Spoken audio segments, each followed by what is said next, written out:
our president will start a war with Iran because he has absolutely no ability to negotiate.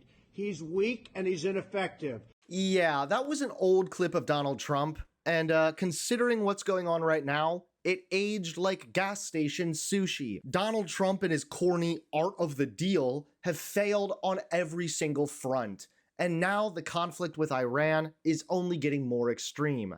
But suddenly, in a bizarre twist, the Proud Boys just threatened Donald Trump. Now, first and foremost, no matter what happens regarding this Middle East conflict, we all know one thing. None of us have any confidence in the people Donald Trump is listening to. I think we should be concerned about how the president is deciding what to do next. This appears to be an administration where media personalities are informing foreign policy. Typically the last person in the room. Let's take a step back, okay? Tulsi Gabbard has been completely sidelined. Marco Rubio spent years talking smack about President Trump. He will do anything to stay in his good graces. The other two, Mike Waltz, who I barely remembered his name when I was thinking about it, was thrown out because Laura Loomer, and by the way, his deputy as well, didn't like him, right? And so now we have Steve Bannon, who is now a media personality, coming to tell President Trump what he should be doing in Iran. And to Scott's point, these are not people with the information that is necessary to make an informed decision. What's even worse is this entire conflict is Donald Trump's fault. Donald Trump's main argument has always been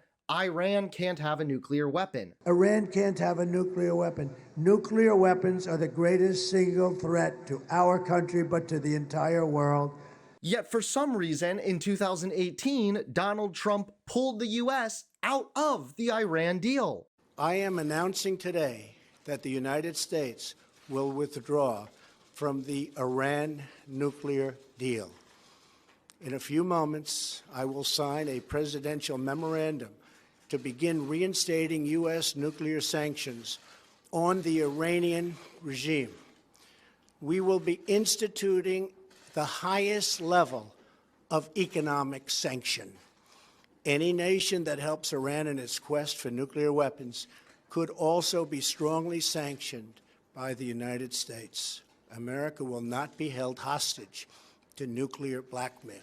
You can see, according to this chart as well, that after Donald Trump removed the US from the Iran nuke deal, Iran's nuclear activity recently expanded, and it happened rapidly. Thanks a lot, Donald Trump. Still, Trump is so incompetent in all of this, he still thinks that he's a peacemaker. Always a peacemaker. That doesn't mean sometimes you need some toughness to make peace, but always a peacemaker. Donald Trump is not a peacemaker. He is a delusional man disconnected from reality. And now, in a shocking twist, the Proud Boys, Donald Trump's loudest supporters, just issued a brutal threat to Donald Trump. The Proud Boys just threatened President Trump, and they're drawing a hard line.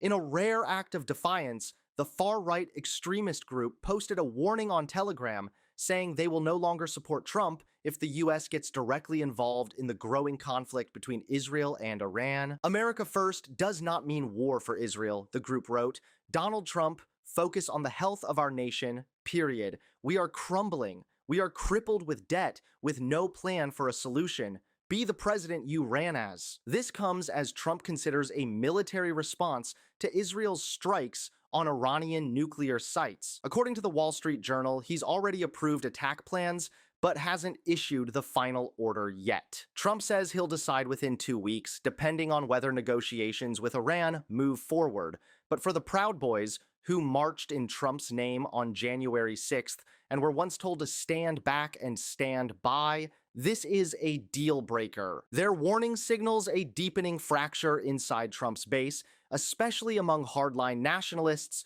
who see foreign entanglements as a betrayal of America first. Even Trump allies like Tucker Carlson are turning up the heat. Carlson accused Trump of helping provoke Israel's strikes by bragging about years of US funding and weapons shipments. Undeniably, he wrote, the US is at the center of last night's events. Many Proud Boys are military veterans, and their ideology often rejects globalism, interventionism, and what they call the deep state.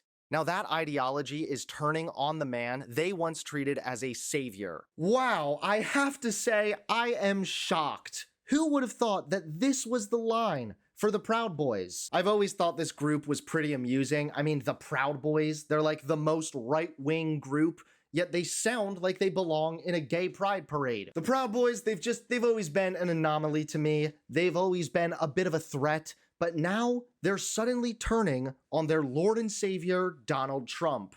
It seems as though war is not what anybody wants, but Donald Trump is done caring about America first.